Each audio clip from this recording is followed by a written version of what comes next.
Welcome to All Caps. I'm your host, Isaac Anderson.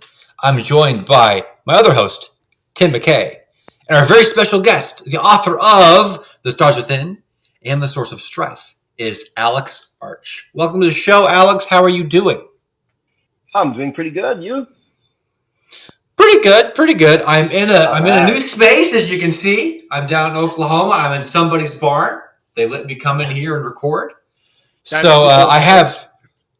Yeah. Approach was hilarious. That was about as awesome as I very much hoped it would be. So well done. I could have it go on and on and on. I could sit back on this pool table. We could have a cool chat. We could have a good old light time. Switching with your words, man. That's awesome. Yeah. So if I hit the wall, changes every time. It was driving me crazy. So whenever I go through the door, it would change. I didn't know it was like related to the door opening, or if I was just timing it perfectly every time I came inside. But no, it's on some kind of like audio timer or whatever. It's so good. Really confused me. Reminds me of those ads, like you had to clap your hands. Yeah, to clap. Of the light. Yeah. That's what it is. Yeah. Oh, that's good. That's fun. As you can tell, folks, tonight's going to be a fun episode. Well, we are very happy to have you on. Okay, I need to ask this before we go any further, because I always hear everyone pronounce it Arch. Is it Arch or is it Arch or how do you pronounce your last name? Well, it's Alex Arch. It's Arch. My real name, because my real name is like super French, so that's why when I was when I was in I don't know how it is in English, but in French it's cégep. It's like a senior year for high school. Yeah. Like between high school and university, there was like English literature classes, and there was like this. The teacher was English, like she barely spoke French, and she had real trouble pronouncing my name. So I figured, like, if I'm to write in English, I should probably change my name. Just my name is Alexandre, and like usually people pronounce it Alexandre. So that's how she pronounced it. So I made it easier for everybody to pronounce my name. What made you decide to write in English as opposed to French? Well, I always read in English since I was like very little. Like I started with video games back in the days. It's like there wasn't voice acting, so we had to read everything. And I started there to read, and I always read book in English. I watch movies like in their original language. So it just became like easier for me to write in English. I translated one of my books to French because I wanted to write one for my children, and I thought it was like super hard because there are a lot of rules in French that are an exception and that are just plain weird. So I really love. I really think it's easier for me to write in English, just because like probably I consume more media in English, like especially in written form. That makes sense. Okay. Yeah, that makes a lot of sense. That's a big audience, so or probably technically a bigger audience and closer to where you are too. Yeah. That's true. It was a bit scary at first. I'm not gonna lie, it was a bit scary at first. But since then, like I've been complimented on my prose a few times, so that reassures me. I've had agents like ask for full manuscripts. I signed with a publisher, so that honestly, if I hadn't signed with a publisher first, I don't think I would have published because I was too scared, like my English wasn't good enough. But since it's a Champagne Book Group that signed The Stars Within, since they took a chance on me, since then I thought, okay, well my English must be good enough to write. I was pretty happy, and that's when I took the plunge. Gave you that confidence boost to then step into it self-publishing. Yeah. Because Stars Within is published through the Champagne Group, and then you self-published The Strife Within, right? The Source of Strife. Sorry. Yeah, Source of Strife. That came out right. No problem. I self-published it. Okay, yeah. Well, I mean, because when I was looking, let's flip up here. Because one, I love both your covers. Both of your covers are really, really cool. And this one, really stood out. And then, seeing that this had had a publisher and is pretty well reviewed. It's been out, what, 3 years, right? 20 or Yeah, in 3 July years. 2022. It should be his birthday soon. Very cool. That's gonna Nice. be fun. Yeah, right around the corner. Yeah, so very cool seeing that having done so well. And I mean, yeah. So maybe tell us a bit more about these two books. We'll start here with Stars Within, because Well, how'd you land your publisher? yeah, there's an even better question. Well, this one is a novella, so it was kind of hard. I just I queried some publishers because agents are I think are pretty frisky for when it's novellas. So Yeah. I looked up for publishers that would publish novellas. There weren't a lot. There was I found 10 or 15 maybe, and I queried them. I had a few really positive answers, and they referred me to others. So I kept on going until I found Champagne Books, which I was kind of surprised that they even answered, because it's a romance publisher. But there's a little bit of romance in Stars. Well, there is romance, but that's not the main plot. Okay. Yeah. So I was kind of surprised they came back to me, but I was so elated because like I said, I'm French, so I was wondering if my English was good enough so that somebody wants to publish it. I was super happy, and it made me continue writing. That was going to be one of my big questions about this one in particular. Was looking at the publisher, a lot of the books you're alongside, in their catalog, heavy romance, and then there's this sci-fi gem. I heard you talking about it on another show, with Bill and Dewey, who I love. It was awesome. So I thought, okay, what is? I think you compared it to Mass Effect 2, and I forget what else. It wasn't me. It was in the reviews. There are reviews that are really positive, and I'm super happy when they come in. It's I've had it compared to Mass Effect 2 Suicide Mission at the end, because that's one of the story arcs in the Stars Within, and I've had it compared to Ender's Game. That one, I was surprised. And someone said there's a review that says it would make Rod Sterling proud. So if you listen, I was surprised about that, because there's a twist at the end. If you watched with Bill, I love to put twists at the end that changes the way you see the whole story afterwards. Yeah. So that's kind of my thing, and so those praise are really cool for me. Yeah. Well, I heard especially that. You had me at Mass Effect 2. Yeah, Mass Effect 2 is one of my favorite games ever. So. Yeah. I'm always torn. I love the twist in 1 more, but I love 2 just for gameplay and story overall. It's just really, really, that's one of the best games I know. I mean, I haven't finished 2 yet. What? I haven't finished it yet. Isaac. I started playing Red Dead, and I got really distracted, and then I got really into Tetris. So I really need to go back and finish Mass Effect 2. It is. You want to know? You don't know what's cool? I like to compare the Source of Strife to Red Dead Redemption 2. Yeah. Oh. So we've got Isaac hooked either way. There we go. Yeah. I still haven't finished Red Dead 2 either. I'm almost done. It's so huge. It's so huge, Red Dead Redemption. Oh yes. I got distracted fishing. I mean, just from what I've seen, that looks too open, too massive. It's not right now. I don't have that kind of time. It's not. It's not. It's so small, but it feels so big. Liar! You are a liar, Isaac. I know. No. You're gonna be like, oh, it's not big. I need more room. It's great. Yeah. There's so many details in the massive open world, the small open world. There's so many details in there. It's crazy. Fair. Yeah, no, that's pretty cool. So you started off writing sci-fi, and now we're in kind of a Weird West kind of situation. What was your inspiration for them? Mass Effect and Red Dead? Where are you coming from? Oh, not at all.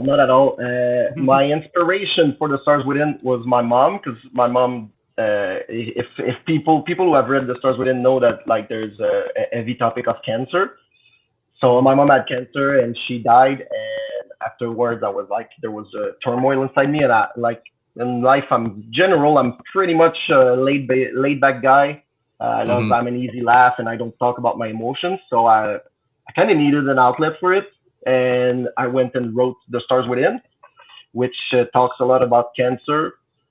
And yeah, so that was my inspiration for The Stars Within, and there was a lot of theories. I cannot say too much because The Stars Within it's really about the twist. I've had some people not understand the twist and like probably gave it less good reviews or like didn't like it as much, because if you don't understand the twist, like I always say, if my publisher had, no matter how happy I was that they signed me, if my publisher had said like you have to change that ending, I wouldn't have signed with them because it meant so much to me. So yeah, you have the twist at the end and it had to be sci-fi, because I'm more of a fantasy writer than sci-fi. So for the twist to work, it had to be it had to be sci-fi, absolutely. So yeah, I cannot say too much about it. And for the Source of Strife, what really inspired me was a song, actually. There's a song, I don't remember. Oh yeah, it's Bad Flower, I think. And the song is called Ghost, and it talks about suicide. And I don't know if I understood it. Well, at the time I had also like a little bit of mental health issues. Well, I wouldn't say I was depressed or anything, but like it was harder times when I started writing because of my mom. Still, like I had a long time to process it. And yeah, so I started writing it, and there was this song that talked about suicide, and I felt like the ending wasn't hopeful. Like it was just like my life is over and that's it. And I didn't like that, and I wanted to write something. Yeah, I wanted to write like a story about hope. So like the series of the Source of Strife, like Ghost starts really depressed with PTSD, and he tried to I don't know if we can say it in a YouTube, but he tried to end his own life. Yeah. So but as the story progresses, it gets more and more hopeful, and as the series progresses, you'll see that like Ghost is a super important piece of the puzzle, and if he wasn't there, like the world will be doomed. Well, maybe not doomed, but like if it wasn't for him, the things would be pretty bleak. So it's like to show that you're important and you matter. So like don't like stay with us. I don't know. So that's what the whole series is about. So it's like you can overcome anything, and there are people that you will meet, or there are people counting on you, and no matter how much you think, like to the listeners, no matter how much you think like things are hopeless and you're alone, you are not, and you'll find someone to help you. Yeah. So that's what this whole series is about. So I know it starts dark. I'm not sure if people like, there are people that probably will be triggered by the beginning, but I assure everyone that it's really a hopeful story, and that will always, hope punk, I think. Hope punk. Yeah. I like that. But it's really it's like, I know the cover. I wanted to show that it's Western, but it's an epic fantasy Western. That's cool. Do you find so? Sorry. Is it zombies? Are there zombies I see down there? Too, yeah. There are some kind of zombies. There is a twist to be revealed about them. Yeah, they are kind of zombie baddies. Very fun. So it's a hopeful, apocalyptic zombie Western. Yeah, an epic fantasy, because there's like a complex epic fantasy, system, complex magic system with maps and everything about it. So it's we can call it a genre mashup. Okay, I call it fun. Fun. It sounds fun. Wow. Well, and then thanks. I heard you also here. Let's flip. Let's put us big again. So I heard you also have a novella you just finished, right? Yeah. It went in the hands of some beta readers. Very cool. It's not back yet, so it's still ongoing. So it's still being read by beta readers right now. Well, it just ended right now. Like I received, I think it was 2 days ago, the last feedback, and it was pretty positive. People want more, so I find it as a good sign. So in the final stages of that, gothic something fantasy, gothic dark fantasy. What did you say? Gothic dark fantasy, like pretty dark. It's unhinged fantasy. I like that. Like the main character, because the magic system, if Isaac doesn't know, I talked about it, but the magic system is that you have to implant demon parts into yourself to cast magic. So like the people are all like, well, some people are all like they're like transformed with demon parts so they can cast more powerful magic. So and like the protagonist is super. It's kind of gangs of New York in Gothic setting. So there are these three gangs, and like they fight for control. And yeah, the main character is pretty pissed off. So that's fun. And they got to get their demon infusions. Yeah. Yeah. I like that. I mean, in both of these cases, Source of Strife and this upcoming novella, sounds like you have a lot of fun designing your magic systems, which not everyone can do.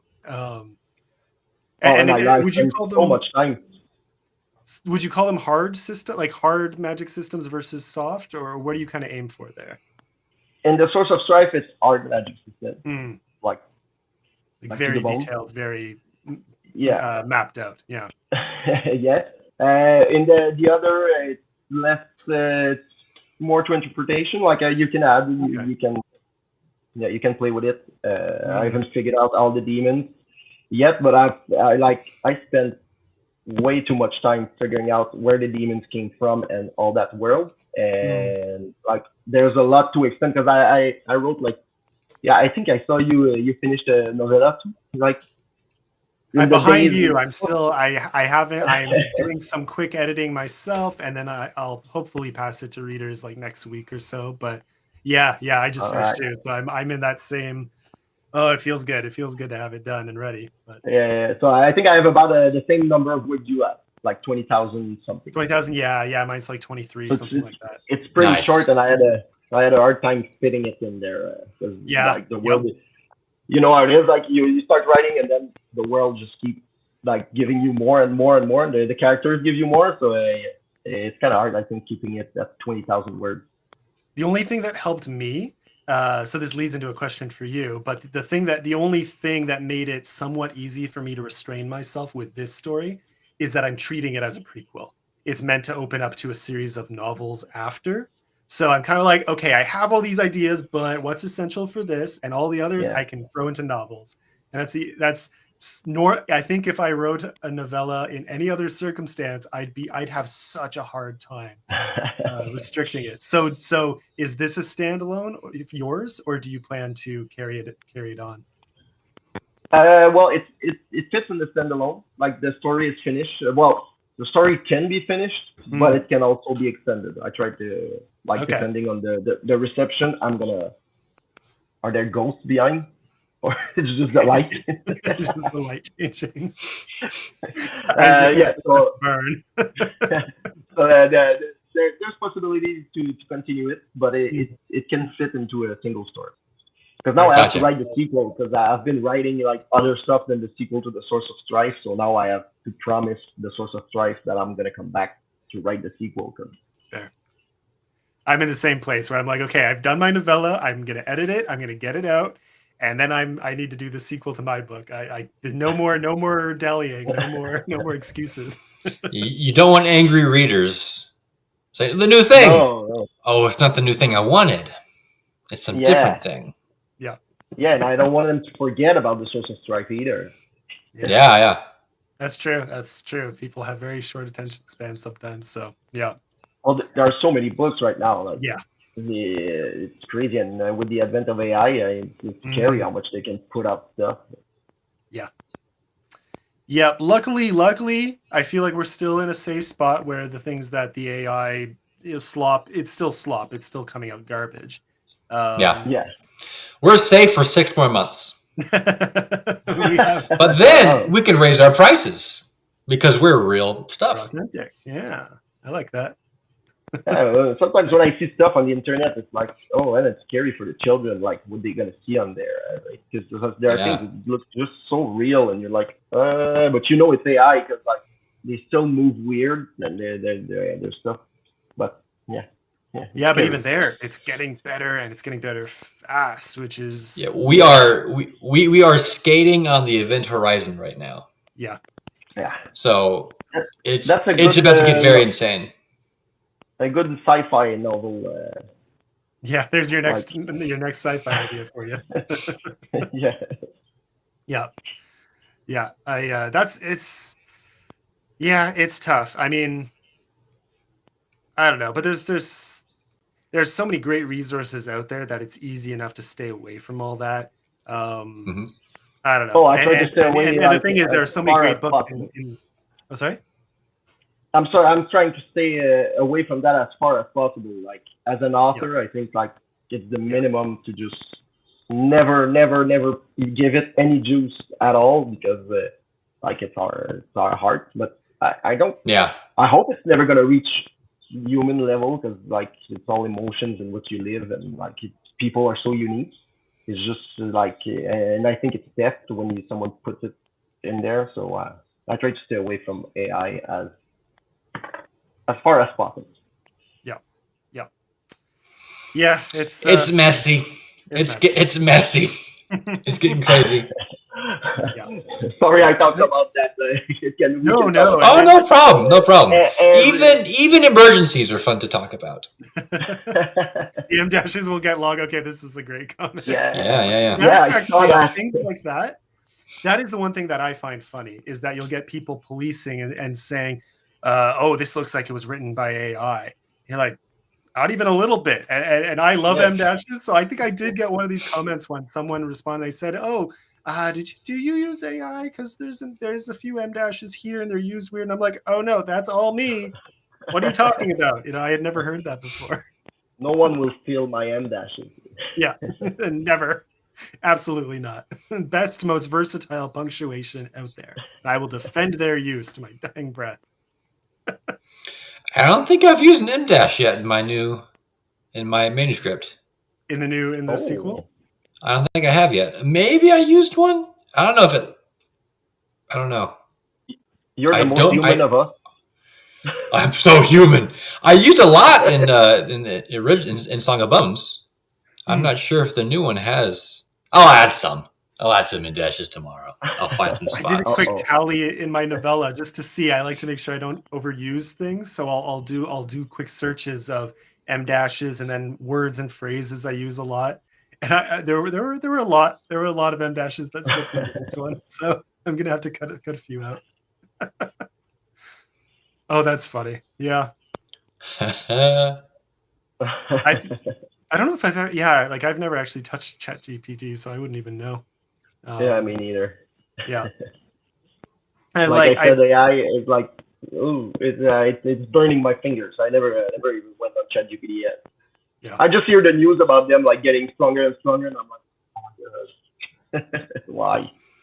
I think the shocking thing for me was the whole meta thing, when everyone found out that I think it's LibGen, all of the books that were on there got sourced into whatever AI it yeah. was. That was wild to find out because I mean I think I don't know about you, have you checked on some of these sites because within a few days of publishing my book it was my book was sourced, the PDF version I guess had been sourced onto a few different Oh plagiarism yeah, sites like I within haven't seconds. checked it. Yeah, Wow. I haven't checked if the Source of Strife is on it or the Stars Within. I don't know. starts within, yeah, guaranteed at least one of them, especially after 3 years. Yeah, I would be shocked if it's not. Yeah, that's crazy. Someone showed me, they sent me a link of mine and I was like, how in the world did that get there that quickly, you know? Like, and that's so discouraging too. And then but then we're still in an awesome Well, community full of Amazon people. probably sold it. Hmm. Amazon probably made a couple of nickels off of your story. There's some Yeah. fine print down there you agreed to. Well, if only the pirates would leave reviews, that would make Yeah, it you know better what, at yeah, least. I'm fine if they want to read it free as long as Go they leave leave a reviews. All review. the pirates out there, go leave reviews. It's the least you can do. Yeah, Yes. exactly that. Yeah, which is the whole other half of the challenge as authors. Yeah, because Source of Strife, for example, is doing pretty darn well, and that's only been out since March, right? Yeah, it's been March, 15th of March this year. Yeah, and I mean, the reviews and the ratings seem to be streaming in, which is awesome. Yeah, I'm super happy Exceptionally. about the reviews. Yeah. And what I love is now that I'm on KU and it's my first time on Kindle Unlimited, I can see the pages read. And what I love is when people read it like super fast, or like I know when people read it to the fullest. So that I think that's really cool because they ended the book. So yeah, and it's been doing pretty good. Yeah, I'm pretty happy. I can't wait to see where it can go with the reviews, but I'm happy with the reviews I've got. Yeah, Bill really loved it, and that made me super happy. He put it in his favorite. It's my first favorite list ever. So nice. Really that's happy. Good. Yep, that's how you know you made it. Did you? What was I gonna, do you have any plans to do an audiobook for it? Yeah, I do. I'm not sure, like more of the money, because with my accent, I cannot do it myself like you did. That would be pretty disgusting I'd for listen a phone to reader. So it's gonna be expensive, so that's why I'm waiting a bit. I tried with the Indie Fantasy Fund. I don't know if you're aware, Zach Argyle. Yeah, he does the Indie Fantasy Fund. That's it. So I applied this year, hoping to maybe win something that will help me put out the audiobook. Fair. I'm definitely not the best poster child for this, seeing as I had a mishap and ended up doing it myself. But like especially a book this like your size, because it's what 400 something pages, right? Yeah. And with the reviews you have, and with the just the rating count you already have, and you're doing okay on social media, you'd probably be able to get auditions coming in very quickly on ACX. Just I have no idea how this works though. Yeah, so yeah, maybe like just look up ACX. It's connected to Amazon and Audible, and all you do is you give them your manuscript, you give a sample chapter, and it's very easy to do, super easy, because it's already linked to Amazon. So they just you select your book from the list, and you insert that information. When I did it, it took me like 5 minutes to set up, and I had auditions coming in within an hour. I think with it by the end of the night, I had like 3 or 4 or 5, and I did this late at night too. It was on a whim. I was like, you know what? I'm just gonna give it a try. Maybe someone will be willing to do this with royalty share, so I won't have to pay yet. And I was shocked. I was really, really shocked. So yeah. Yeah, because I really love audiobooks. I started doing them like it's been like 2 years now, but yeah, I read so much faster because I read kind of slow. So because I don't have much time, I have 2 children, a full-time job. I try to write. Like today was crazy. I barely made it in time, and so I try to read. I started the Fall of Andrea, and I'm not far. I'm at like chapter 15. But like I listen to because I'm on Spotify, so like it's mostly trad pub books that are on Spotify. I don't have Audible. So and the books, like I read faster because whenever I'm doing something, I can listen to it. So I really love audiobooks. So I'm figuring like it can really help with sales or read with the audiobook. So I really want to get into it. It's just like, well, I don't know how it works on the ACX. Like you said, royalty share. You see the R's sometimes are strong, are hard in my mouth. The royalties, the share, that would be a great way to do it. Yeah, because I mean, ACX, it's worth looking into. Yeah, like narrators, they do amazing work. And now, having done it myself, I have even more appreciation. I like even a low end narrator charging half a cent per word, or roughly $50 per finished hour. Seeing on my end the amount of work that goes into that, that's like a steal, but it still adds up very, very quickly. For a manuscript of 100, 150,000, 170, that adds up very fast for authors. But if you do royalty share now, you don't have to pay till after, right? And that makes a big difference. It's worth checking out. As long as you don't use AI, because I saw that like Amazon has been like pestering authors like with their AI voice. That reminds me, I wanted to take a screenshot because the moment you have an audiobook, that disappears and it says you are not eligible for an AI audiobook. And I'm like, well, yes, that's right. Yeah, Milestone thank you. achieved. This is a good thing. Yeah, so I need to grab a screenshot of that. It's a very good feeling. Yeah, like they really push it too. When you go in as an author on Katie, like it's there in your face, one notification and then a separate one under each book. Like, Yeah. oh yeah, I get no, I don't. I get the appeal of an easy way to get an audio version out there because so many people do listen to audiobooks now. But I mean, who wants to listen to an AI voice for 17 hours in my case? Don't be surprised. It's so depressing. There's a lot of people out that don't even notice. Oh yeah, I heard it was crap. I never listened to it, but I heard it was like really not like no emotions at all. But Yeah, it depends. Some of them are pretty good, but most of them aren't very good. Yeah, like I said, we're 6 months away. 6 months away. It's so I know my father.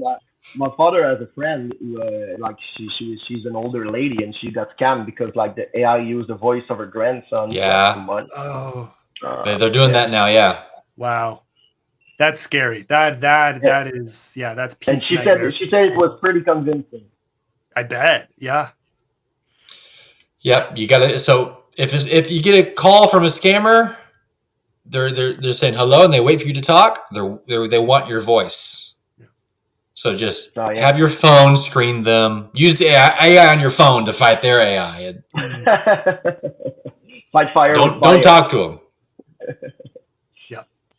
Hey, it's one more excuse for us to stay away from telemarketers. Oh man, yeah. So, hey, great. Now I wanted to ask because you mentioned just how busy you are. Full-time work and with two children, right? Yeah, 2 children. Yeah, so tell us a bit about one. I want because you're a firefighter, right? Yeah. So I'm curious about that and family and factory, and managing to get any writing time in. With do you work on cycle? Like I've known some firefighters who would be on 2 days off 1 day, that kind of thing. So that's exactly it. My answer is gonna be pretty easy actually because like often I'm alone at home because like I work 7 days a month, but I work 24-hour shifts. Yeah. Right. So I'm often alone at home when the kids are at school. The upside is that the kids are never like they never have to go to daycare because I'm always at home when they come home.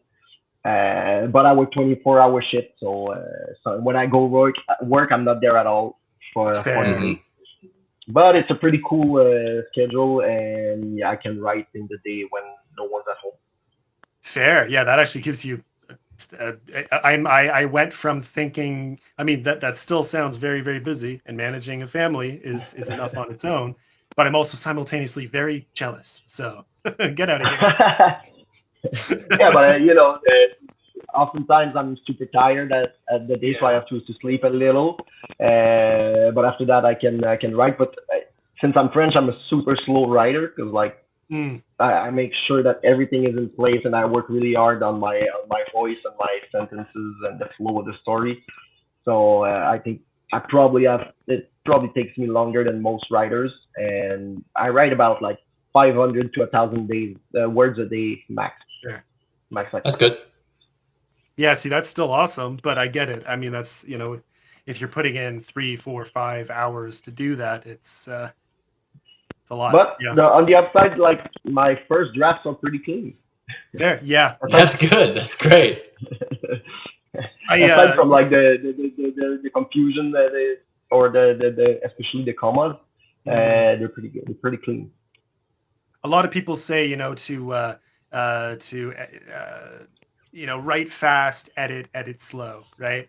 And it sounds like you do out of necessity what I actually tend to lean towards, which is like I aim somewhere for the middle where I know I write slower than most.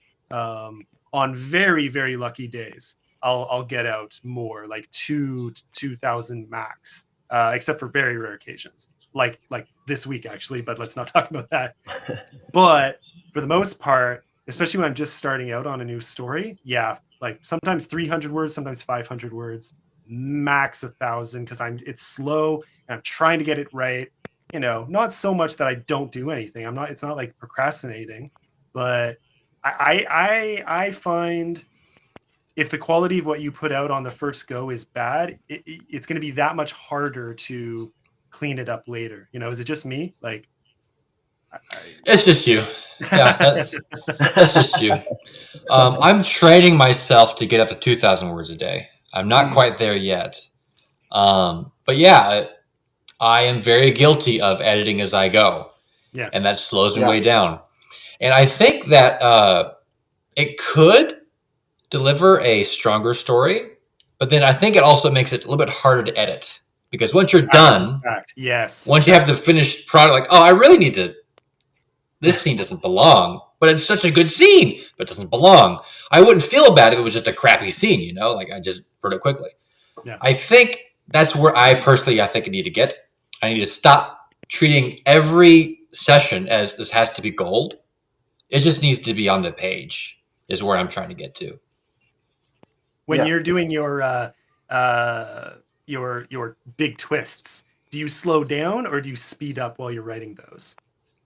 Like once you're kind of crashing in on the ending. Well, usually, like since it's planned really, really in advance, it goes pretty fast when I'm at the twist. Okay. Like the stars within. The first thing I knew was the ending, so I wrote the story from the end first, and then I went to the beginning and I planted seeds in there somewhere. Yeah. And so that one went pretty fast.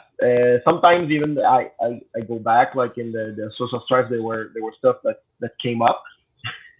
That came up that I thought, oh yeah, that would be pretty cool, and it added to the twist. So yeah, so that, and then you have to go back and plant the seeds. Plant the seeds, yeah. Foreshadow. I was looking for the word. You have to foreshadow it. Yeah. I made a post about that today because I'm kind of in that spot right now. So yeah, I'm wrestling with some things I did close to the end, and I'm thinking, okay, I want to give a little more hint early on, but I know I don't want to overdo it either.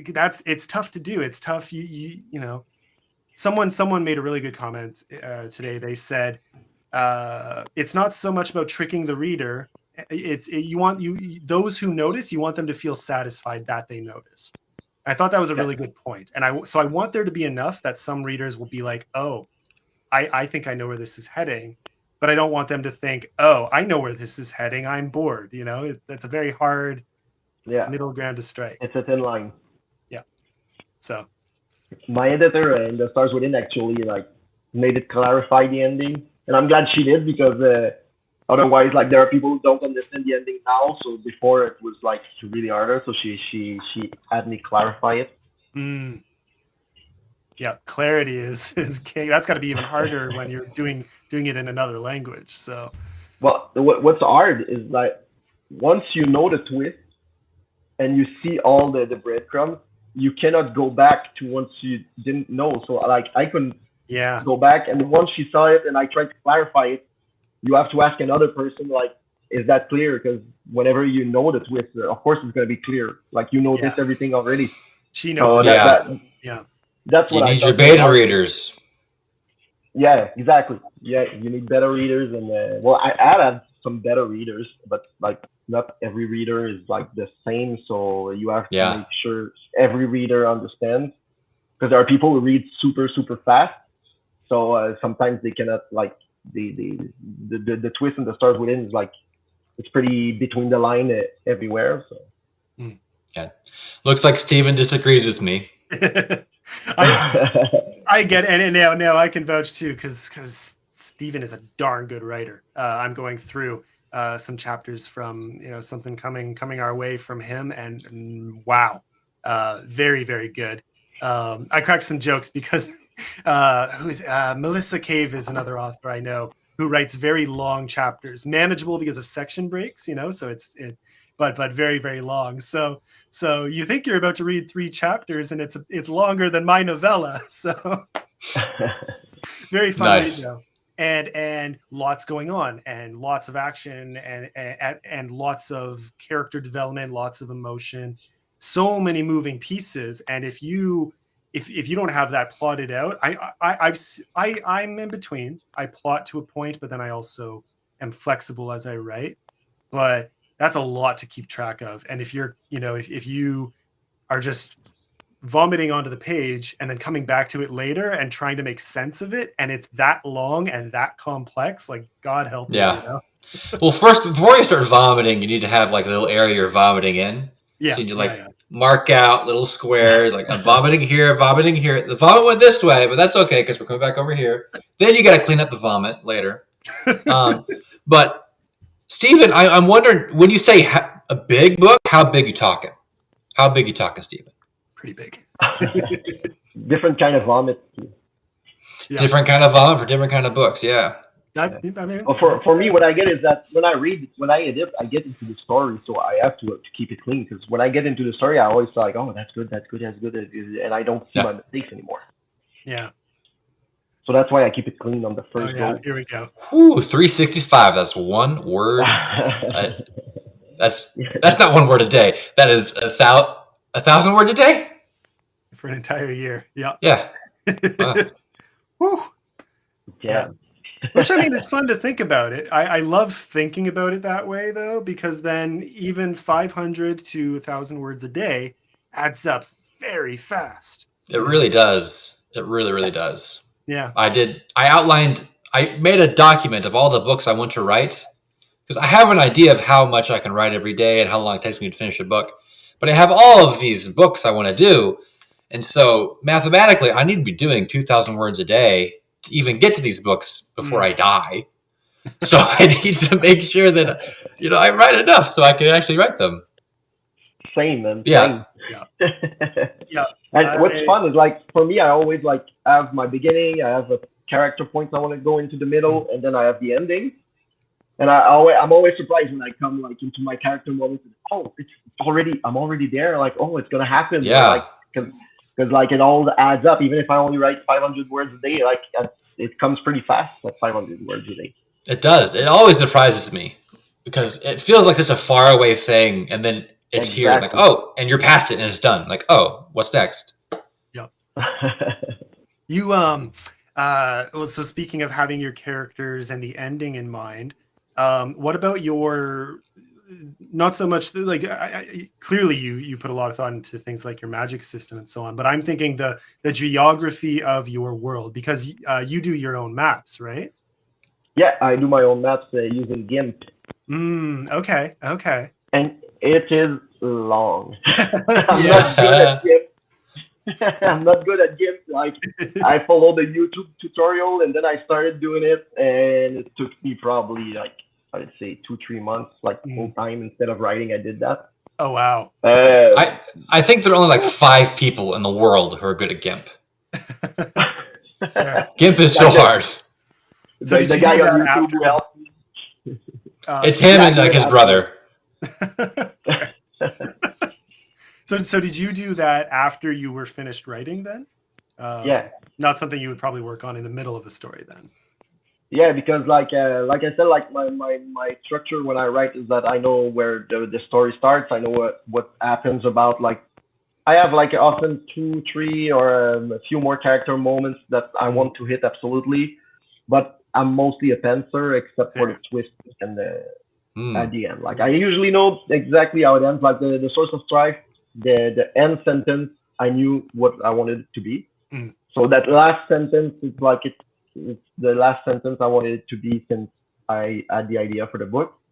And so in between that pens a lot, and I invent magic systems and world that fit with the themes of the book. So yeah, exactly, everything fits in the theme. So I have the map at the end where they have to go. Yeah, that makes sense. I'm still on the fence. I mean, yeah, I'm no way am I dedicated. I already I already take enough breaks from writing for things like editing work or the audiobook. The next thing I'm going to be doing is the audiobook for this novella that I just finished. Right. Yeah. But that'll take much less time, obviously, for something so much shorter. But then, yeah, so yeah, I would have to pay someone else to do the map, which is like I already need that money for the cover. So yeah, there's that's I want to do maps eventually. But then my thing is, if I'm writing a series, then same as you, it's not like that. The in between is You're committing. You're so committing to what it looks like. yeah, if I put that map on paper and I want to change something as the story unfolds, now I can't, so that's my fear. My fear of doing a premature map or even like a partial map. I always don't like those. But what I did, the Source of Strife, is I just put the part that was in the first book. Okay. So that Gotcha. if things expand and if there are more stuff, So there's then room I on can like zoom out. the borders to keep going. Yeah, exactly. Yeah. But I hear there's an Incarnate.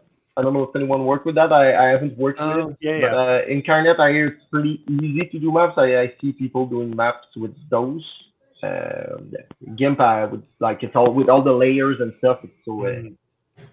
Yeah, I saw yours and it looked pretty good. I've seen some from Incarnate, and some of them, like the tough thing for me is I want maps that have that old school feel. That feel legit. I don't like cartoonish maps. I really don't. I want it to look somewhat hand drawn and somewhat, I want that feel of ink stain on paper, and it's hard to find a good artificial one that does that well. I want my maps to look like they were created by the characters in the book. Yeah. At their skill level. That's good. Yeah. That's cool. Which is why I haven't done it yet. I'll just pick one of my very unskilled characters and then I'm set, Yeah, Renwyn. What would Renwyn's map look like? There you go. That'd be great. That'd just be a bunch of weird scribbles and what she plans to eat that day, and yeah, it'd be great. Don't go here. From Flames of Mira. Yeah, Clay Arman. A pretty cool guy.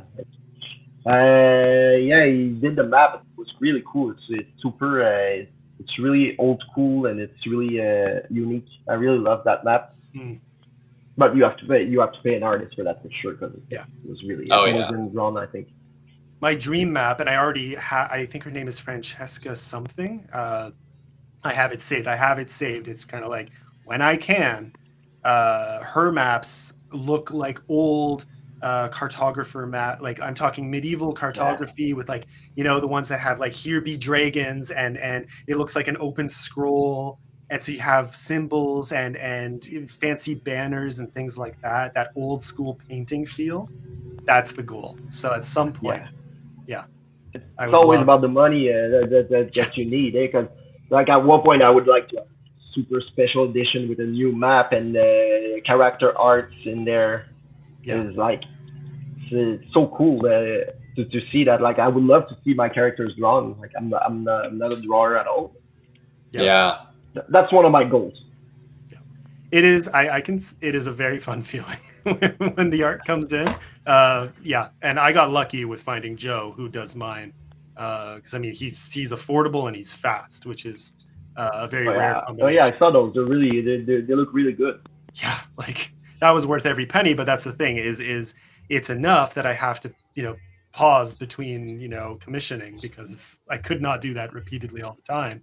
But I very much want at least 3 of those pieces per book going forward. That's the goal, and one of his covers for my main series. But for into my novella, that's probably not going to happen.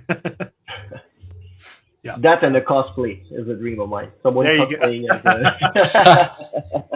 as one of my characters. That's my two goals. I have it downstairs because it's my next little book to read. But I was at a book launch recently. I've talked about it once or twice, so I won't take too much time. But Jean-Guy Bryn, he has this book out, and like a lot of the characters are all kind of space pigs. And at his book launch, he hired a cosplayer to come, and this guy, like, he did his homework. He read the book, and then he chose a character to do.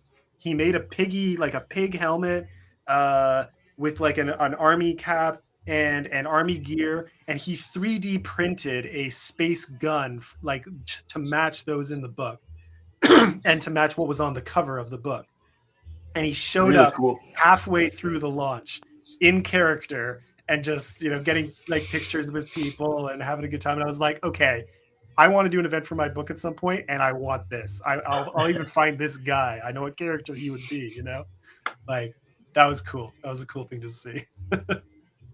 Brandon Sanderson, I saw too, like with people. I know he's like massive, but like he had people. I think it was Zet. I don't remember his name, but Zet something.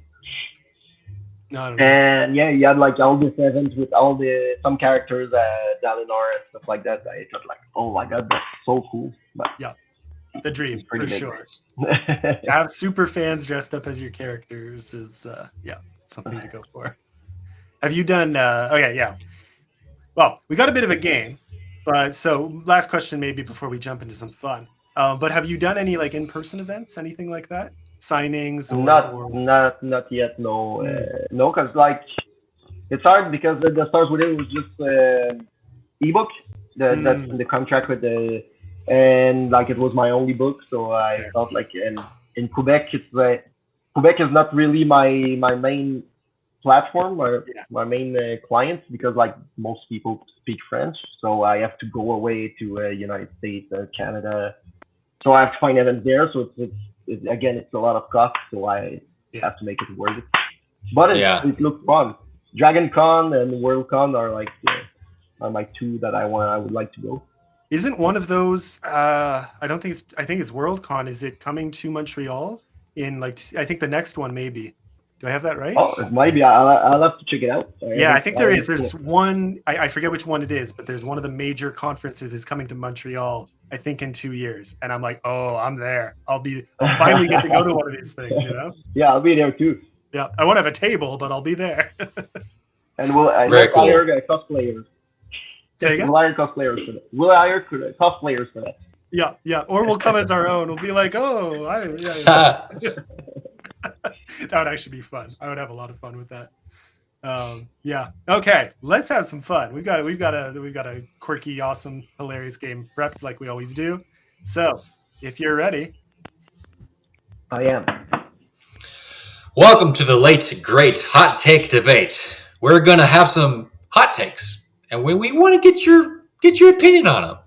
There's some pretty hot takes in here, some pretty spicy opinions. So we want to know: do you agree? Do you not agree? And why? All right.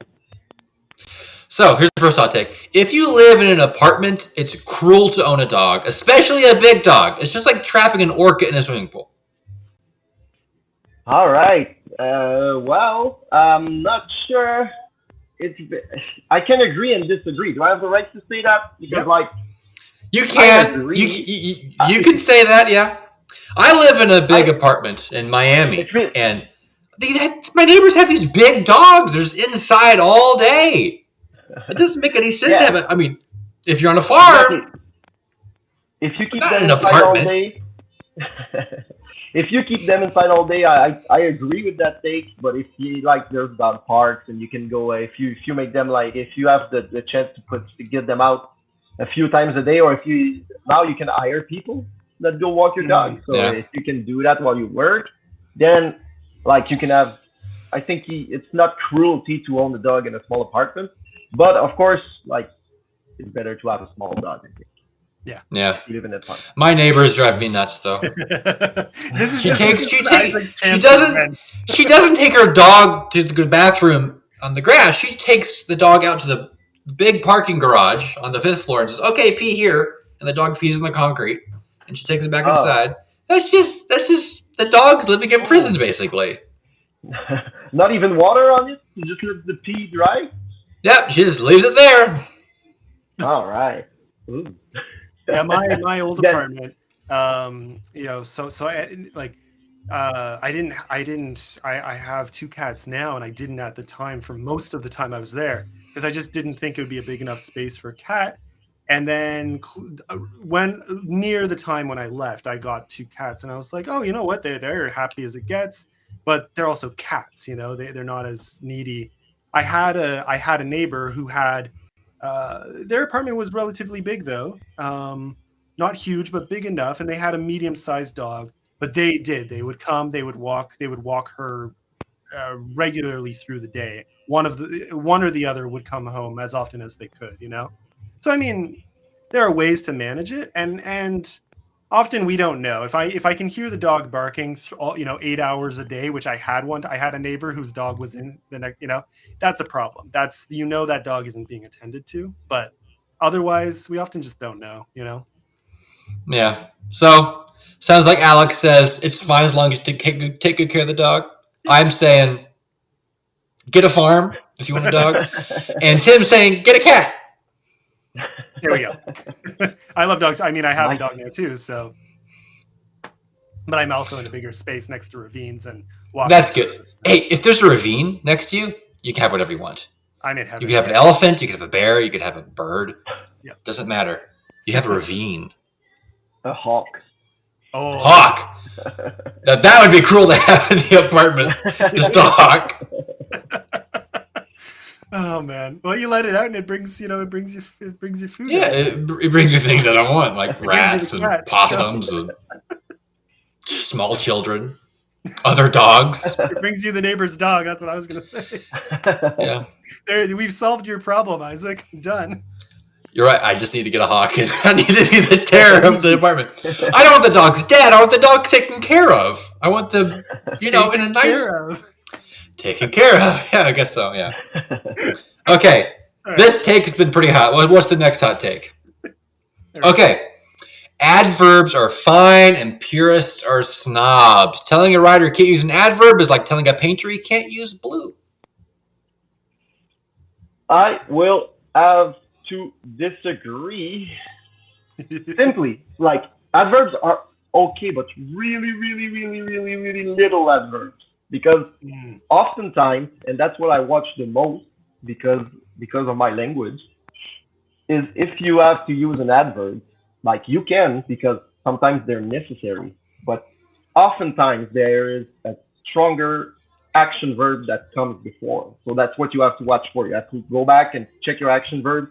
And if you can make it stronger by getting the adverb out, like, that's why this rule is thank you. That's why this rule is there, because like if you can't recognize that you have an adverb that is like that you can change because you don't have enough strong action verb, that's why they put that rule. But of course, like, you can use adverbs because they're part of the English word, but just with, I don't know if we can say it in English, parsimony. Do you know what it is? Is it in English? Partially. No? Okay, so it's a little. You can just use like a little. In moderation.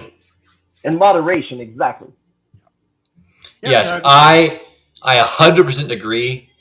Adverbs are crutches. Find a better verb. Yeah. Find a better. I think I did a word search for my last book. I think there are five adverbs in Song of Bones. I think there are 5 or 7. So I try really hard to kill them all. Sometimes they do. Sometimes they sound nice in the sentence, but you can't overdo it. I definitely use more than that, but I do agree. I would go even further in that. I would say find a better verb, but also find a better noun, because the other one that people overuse, like, use a strong noun and a strong verb will do better than a weak adjective or 5. Some people, will use 10 adjectives before a noun, and, when they could have just used a better word to begin with. The big, dark, ugly, stinking dog. Yeah. Right? and so, adjectives often are the same thing. You can use less and say more, which is kind of the. Now, anyways, people can go to extremes and they truncate their writing so much that it becomes choppy. And a lot of new writers who've learned these rules, their writing comes out choppy, and then they slowly learn to bring back some flow and some poetry and some elegance. But it is a good place to start, is learning to cut back on things like adverbs. Well, that's what I think most rules are there for. It's like it's the rule is there for a reason, but like Yeah. of course you can change it Yeah. if you understand why the rule is there. I love the no adverb rule because it forces you to think creatively. Hmm. Not only are you writing, you're also solving a little puzzle. And it exercises a part of your brain that I think you really need to tap into as a writer. Hmm. Yeah.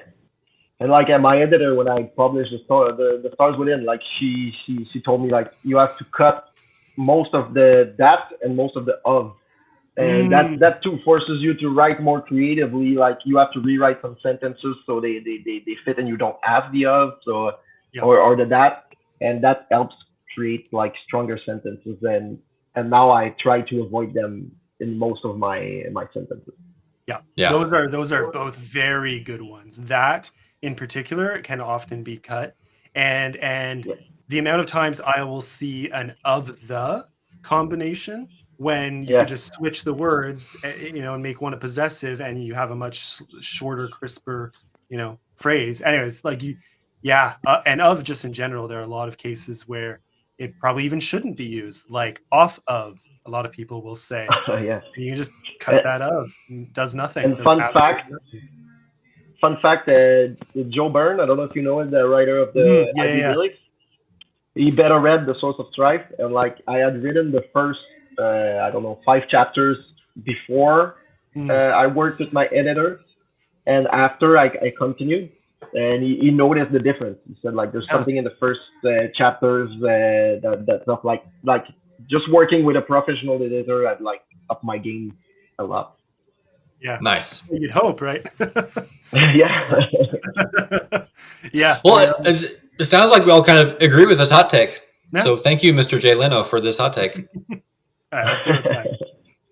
Okay, meal prep is for control freaks. Yes, I said it. Eating the same said Tupperware chicken every day is for chumps. Stop treating lunch like a math problem. I have to agree because of my my schedule. Because I'm a firefighter, I have time to make the food, so I will do it whenever I can. And yeah, I never do meal prep. I always do it like the day on the day that I have to do it. So I agree, but it's because of my schedule. Because I understand that people that work 5 days a week, like my girlfriend, well, my wife used to work 5 days a week, and I usually prepared. Even when I worked, I tried to have her meal prepared because I know like when you come home in the traffic and you have like you arrive at 6 o'clock and you have the children, you have to go get them from daycare, and you arrive and now you have to start making supper, and then like you don't even see your children, and you don't like you can't have you don't even have the time. By the time they finish eating, you have to put them to bed. So yeah, I tried to prep a meal when I was the day I was working, like just because I feel. So I understand the people. I wouldn't say it's for control freaks, but like my opinions are pretty mild. Okay, yeah, okay. I just don't do reasonable. It. Reasonable is the word you're looking for. I exclusively meal prep. I'm very boring.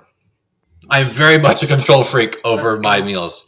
Being in Oklahoma has thrown off my entire schedule. I'm completely out of my wits here. And yeah, also I love to cook. So like my wife often asks me like, "Can I help you?" I'm like, "No, it's my time. I love to do this." so I just do it. And yeah. The biggest thing I miss living in an apartment in Florida versus living in Oklahoma on a farm is I love to grill. I miss my grill very, very much. That's fair. Yeah, I like moderate. I mean, I like cooking, and I like having some semblance of a plan, but not for every day. It's just when I'm grocery shopping, I have a pretty good idea of what I'm going to eat every day ahead, and then I guarantee that'll change. The next day I'll be like, no, I'm going to make that today, and this next day, like and oh, you know what? Today I really feel like this. I'm going to treat myself. I just finished a novella. I'm going to order something from Uber. Like that's how it works. I am so boring. That's so funny. I have my oatmeal and my blueberries, and then I have my ground turkey and some onions. Okay. That's pretty much all I eat. That's it. I am in money crunch mode. Very, very boring. Yeah, Well, does you it know, get troubling now? But So I even started to make vegetarian recipes, and I really enjoy like finding new ones, especially with the oh cost of yeah, groceries nowadays. Like that helps a lot with control like the bill because fair. it's crazy out there. So yeah. I buy in bulk. There you go. I have so much oatmeal. A huge And turkey. even says to add honey and saute the onions. There we go. I do. That's what I do. There we go. All right, final hot take. There it is. Fanfic is more authentic than original work. Fanfic writers write for love. Meanwhile, mainstream authors write for the bestseller list drivel. What do you think? Well, I would say like that's a hot take that people that say that they don't know indie authors because like the indie authors live from passion.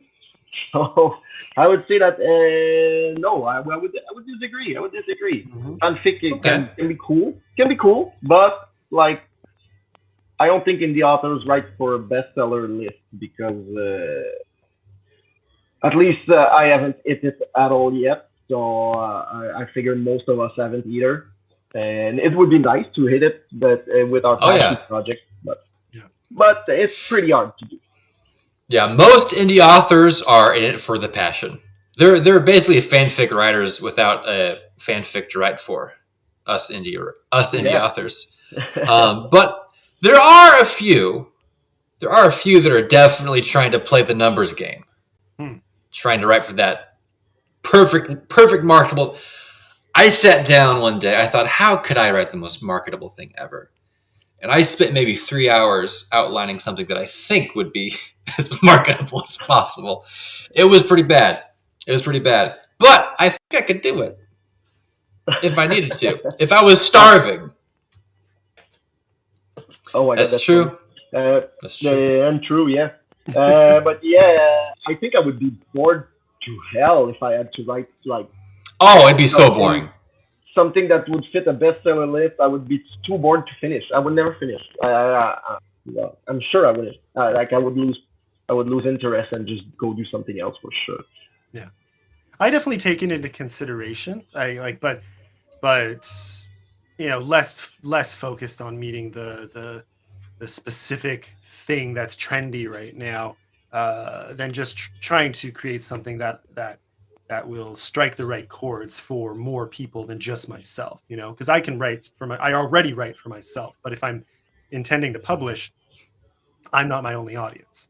True. That said, the other interesting thing is that like there are fads within indie authors too, but I think it's less that we are trying to follow those fads than that we find each other. We find the other people doing the same thing as us, and we group and we talk and we share ideas. And so you have these little pockets of indie that are like all grimdark or all horror. Like there's some groups that are popping up nowadays, like The Dark Firefly likes.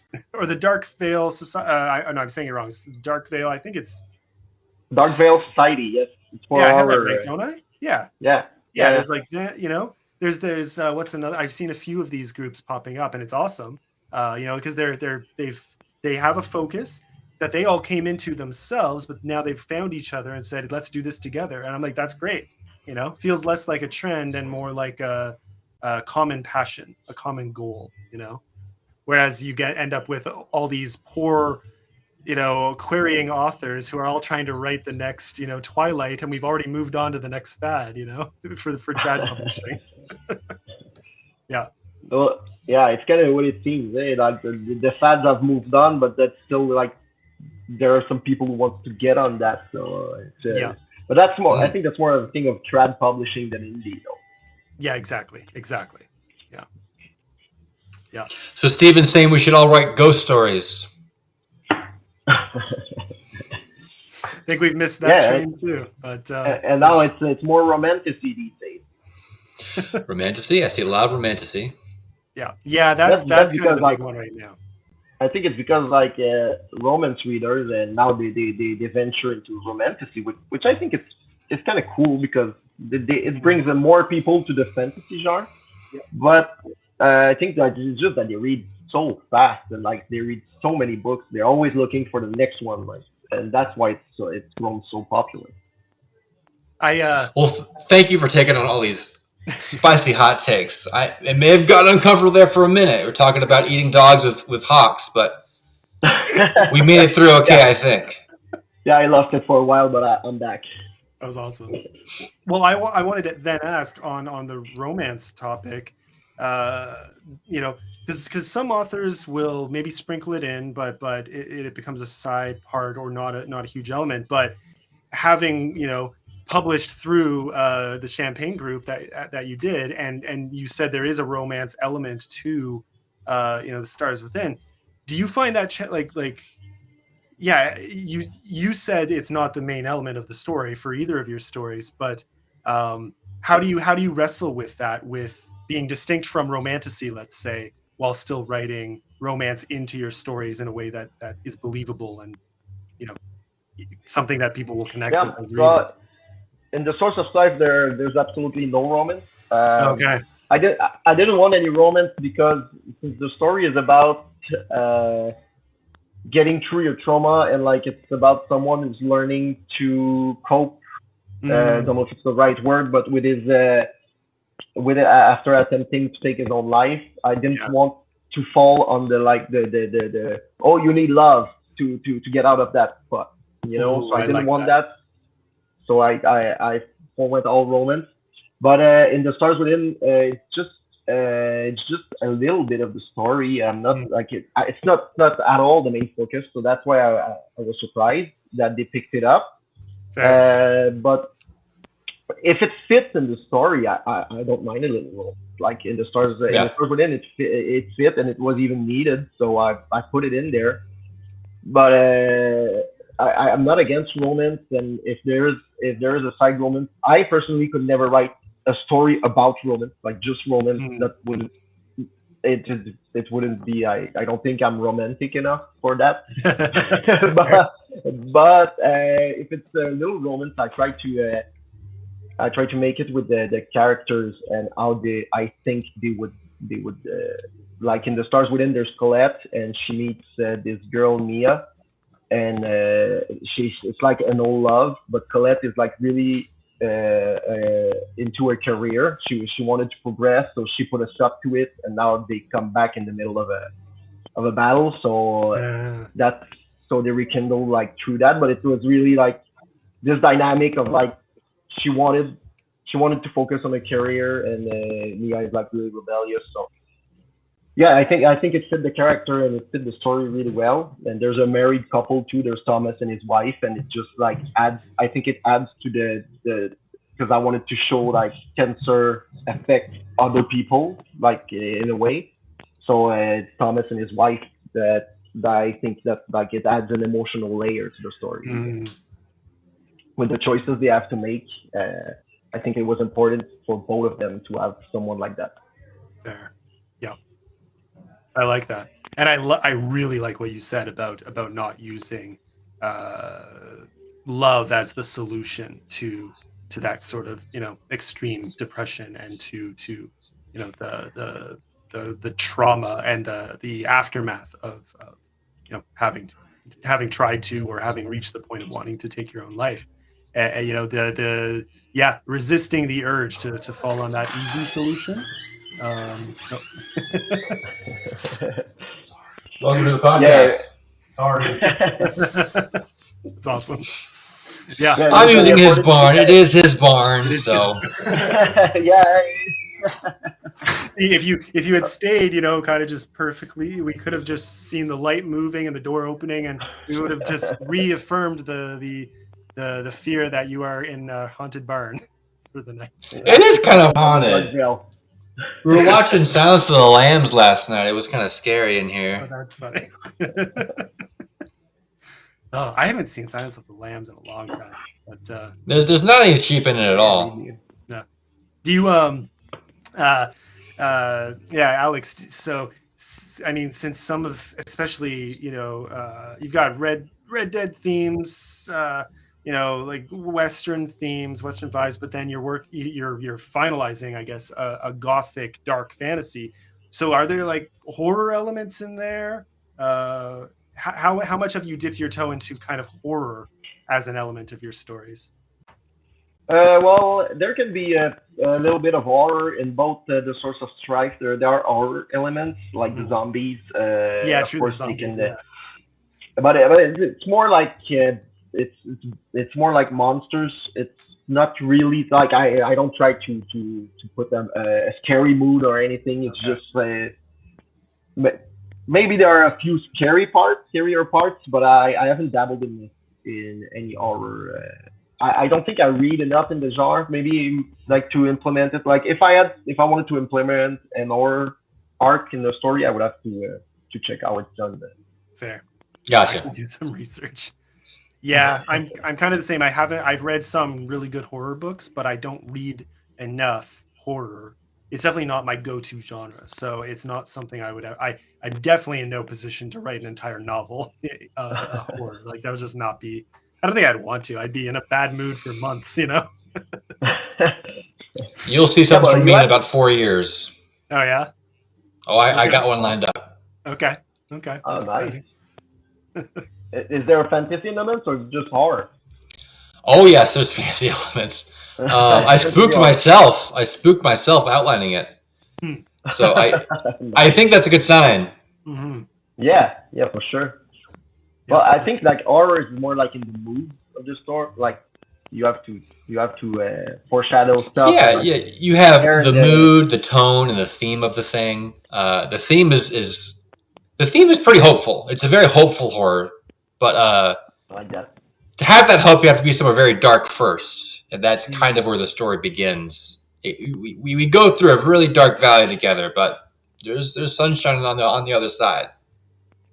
Yeah. So that's kind of like the Source of Strife you were saying, starts very low and then builds up to hope. Exactly. Which is actually really hard to do. So that actually sounds very appealing to me. I like stories that can work from a low place to a positive message at the end, which, yeah. Anyways, yeah, so that's great. That's very appealing to me. Especially there was, again, trends, right? There was a big trend for a while of just bleak, very dark books that seem to be coming out from everybody, Yeah, Game of Thrones and Grimdark all around were like that was I think it was like more the gruesome and the politics, the bad people like in the Grimdark. I think we're returning more to hopeful. Yeah. I got burned out from that for sure. There was just so much of it everywhere, and I was kind of like, "Where? I need like, where's the sun? Where's the sun?" Yeah. Yeah. Like I think one of my authors that never misses that I know is Joe Abercrombie, and I think his character are just too much unlikable. But like he's still because I really love how he does his voice. Like every character, exactly who's speaking in the voice of his character. So I really love him, but I think like his characters, I think they are too dark for me. Fair. Yeah. No, that's very fair.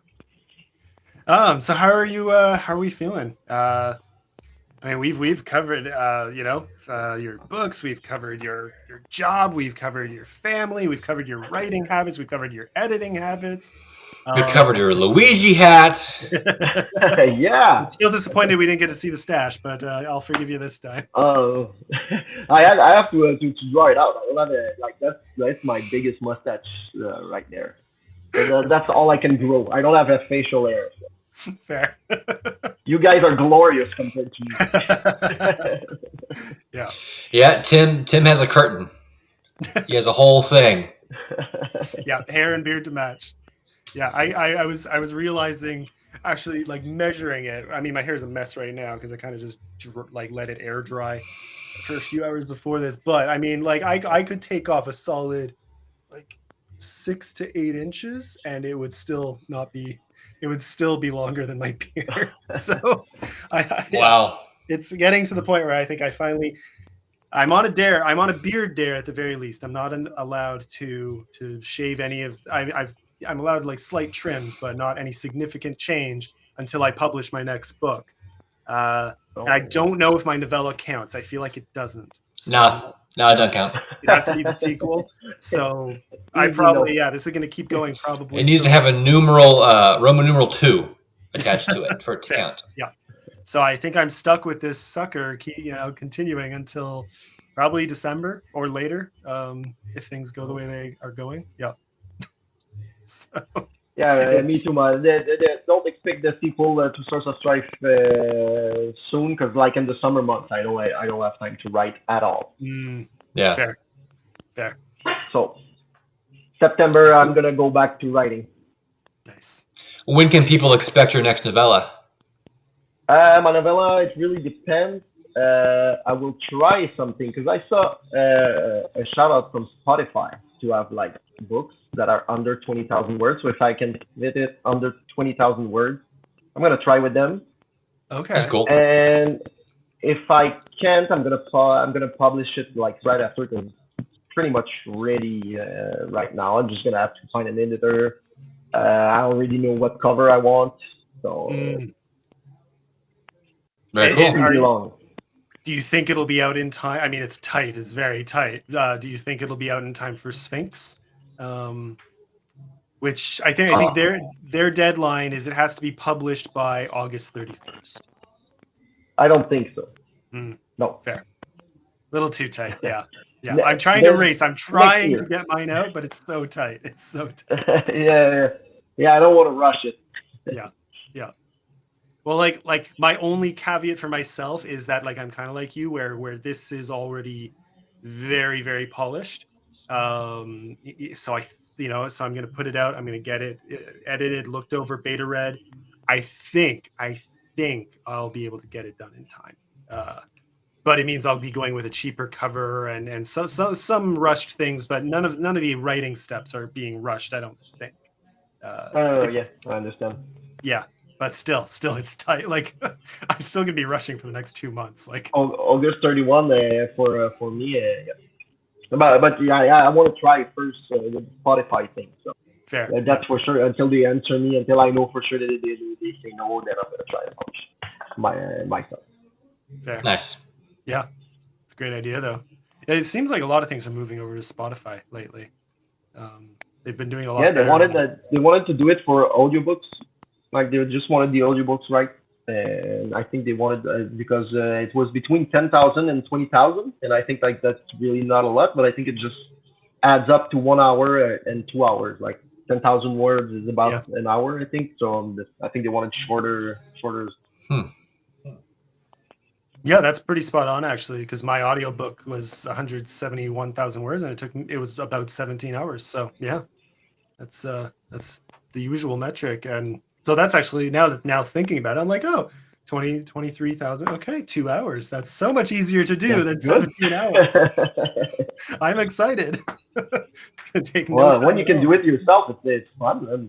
Like you can get it out at the same time as the book, almost. Yeah. With I'm gonna do it through ACX again. So I've heard of authors having difficulty getting it if they try to post in advance and have them come out the same day. It's pretty hard. Some big authors can do it, like Michael R. Miller. I think it's R, but yeah, Michael Miller with his Dragon series. His newest book is coming out, and I noticed that the audiobook is coming out the same day. I was like, I wish I could do that. It might be like 2 or 3 weeks later.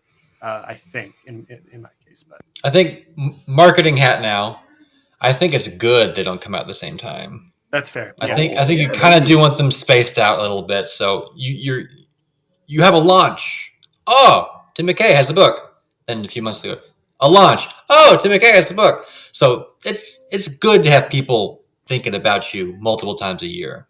Yeah, I mean, that said, that's my thought is I don't want to take advantage of that in this case. If I have the means to get an audiobook out sooner for those who prefer it or rely on it, then I would rather get it out when I can. Whereas some other things for, like covers, for example, I have no qualms at all with releasing a good but faster cover now with the full intention of getting an illustrated one done when I can freaking afford it, but that's going to be a little bit down the road. And then I'll do another launch, essentially another cover reveal and essentially another launch for the same book. And I've heard people complain about that because some authors do that intentionally. I'm like, well, okay, it's somewhat intentional here, but it's also just, it's my means and it's my schedule. If I want to get this into this competition, I'm not going to needlessly wait 6 months or another year, when I have the book done now. So I have no. Yeah, and I missed a competition this year. I don't remember which one. BNB, the book blogger. Oh yeah. Novel of the Year award. So BBNYA, I think. I missed that because I think it had to be released either before February or something, and I missed it. I didn't know. I thought I would be able to enter. And I missed it by like a month. So I'll have to wait till next year. Yeah, I was. So I did get into that one, but that's because mine came out in like September. But I was waiting. For for like so long. Anyways, I was psyched to finally get a book into Spiffbo, only to find out that this year they're just doing the 10 previous winners. And then they're not doing it again till I think January. This year you cannot enter. There's no Spiffbo this year for everyone else. Yeah. So that was my moment of disappointment. I was really counting on that coming up. So then to find out that it's just not, that hurt my soul. And there's a lottery or something now. Like there's a lottery now. You have to be lucky to enter. They don't take everyone. So that's the thing is, even if I manage to, now you wait another 6 months until January, and then on the off chance, I even manage to get, or that's the point, is then it's a 50-50 chance or less, whether or not you get in the first place, and then you might have to wait another year. So that sucks, but whatever. By then I'll have 3 more books out and it'll be fine. I don't have to worry. Yeah. So all these things we indie authors have to consider at every. Yeah. So much. Yeah. Well, Alex, is there anything else you'd like the folks at home to know? No, I'm all good. I just want to say I don't use hawk to hunt them. That you don't use what? I don't use ox to hunt dogs. That was just like the hot take you made me do. Oh, that's good. That's good. If you did use hawks to hunt dogs, I would just assume you're Mongolian because that's what they do over there. Terrible. I don't know how it sounded with my accent, but like. Great. I was hearing. I didn't think about it. I was like, I know that's not what he's saying, but I need you to say it again, man. Everybody, go out and pick up Alex's book, The Stars Within, and his other book, The Source of Strife. Stars Within is a novella. Source of Strife is a novel. Correct? Yeah. Okay. It's like 450 pages, something, right? Yeah. If you want a sci-fi with a great twist, check out Storms Within. If you want a cool, weird Western, check out Source of Strife. They both look pretty darn awesome from what I've seen of and read of Source of Strife. I'm excited. So far, I was hooked. All right. And I don't do a lot of Westerns, so that's saying something. So anyways. I like a good Western. I love a good Western. Yeah. I get the appeal. It's just, it's never quite been my thing. So getting there, but and that's my point is, so if you hook me with it, you've done something right. All right. Okay.